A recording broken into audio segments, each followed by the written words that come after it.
저희가 좀 깊게 파볼 이야기는요. 바로 당신의 밥상 위에 올라오는 그 쌀 흰톨입니다. 이게 과연 어떤 과정을 거쳐서 우리 식탁까지 오게 되는지 그 아주 흥미로운 여정을 한번 따라가 볼까 합니다. 저희가 참고 한번 나주시 남평읍 오계리에서 한 6개월 동안 찍은 영상 자료인데요. 이걸 바탕으로 한국 현대 벼농사의 핵심을 좀 짚어보려고 해요. 네. 뭐 씨앗 준비부터 해서 수확까지 전통 방식이랑 또 첨단 기술이 막 만나는 그런 현장이더라고요. 단순히 뭐 과정만 쭉 보는 게 아니라 이 변화가 뭘 의미하는지 같이 한번 제대로 파헤쳐 보시죠. 자, 바로 시작할까요? 네, 좋습니다. 사실 벼농사 하면 우리나라 농업의 진짜 근간이잖아요. 오늘 볼 자료는 이 벼농사가 예전에 그 고된 노동에서 얼마나 혁신적으로 바뀌었는지 그 시스템하고 기술 발전 같은 거를 아주 잘 보여주는 것 같아요. 그렇죠. 모든 시작은 역시 씨앗 준비? 그 침종이라고 하죠. 씨앗 물에 담가서 싹 틔우는 거. 예전에는 뭐 집집마다 모를 키우고 그랬다는데 영상 보니까 요즘은 아예 그냥 비닐하우스에서 전문가들이 쫙 키우더라고요. 특히 좀 인상 깊었던 게 많은 농가에서 그 농협 있잖아요. 농업협동조합. 거기서 육묘를 아예 맡아서 하거나 대행해 준다는 점이었어요. 아, 네.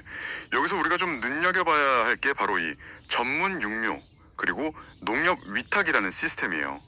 이게 왜 중요하냐면 벼농사에서 사실 제일 섬세하고 실패 위험도 좀 큰 단계가 바로 이 초기 육묘거든요. 근데 이걸 농가가 직접 하는 대신에 외부 전문기관, 그러니까 농협 같은 곳에 맡기는 거죠. 아, 그렇군요. 이건 단순히 뭐 편하다 이런 차원을 넘어서서요.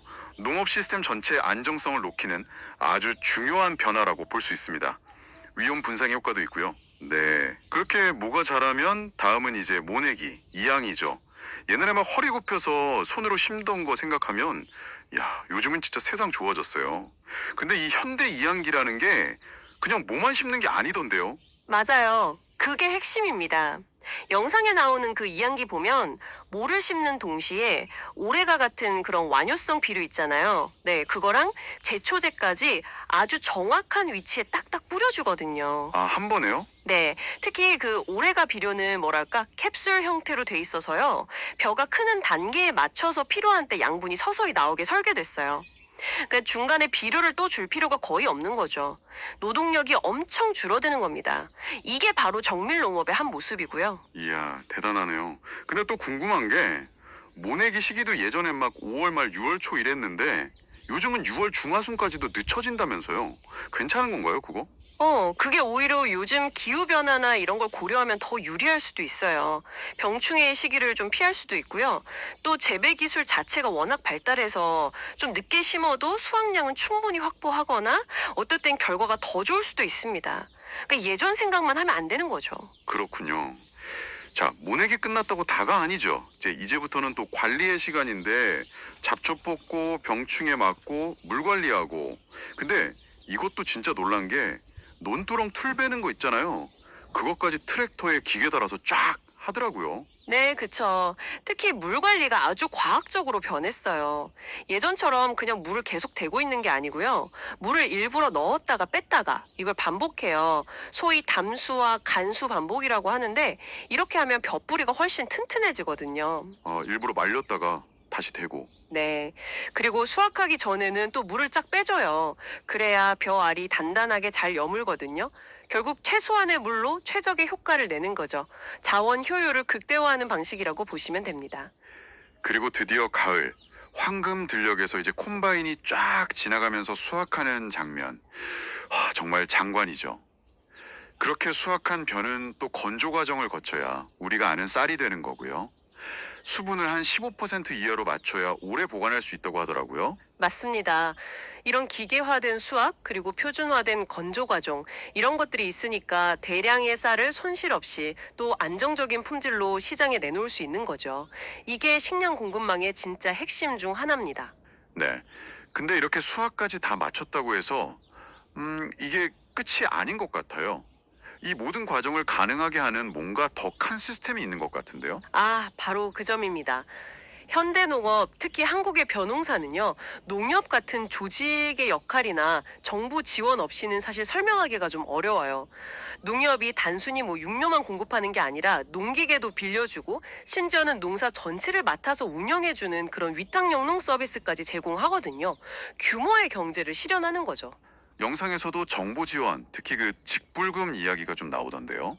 농업의 공익적 가치에 대한 대가다? 뭐 이런 식으로 단순 보조금이 아니라고 강조하는 것 같았어요. 네, 그 부분이 정말 중요해요.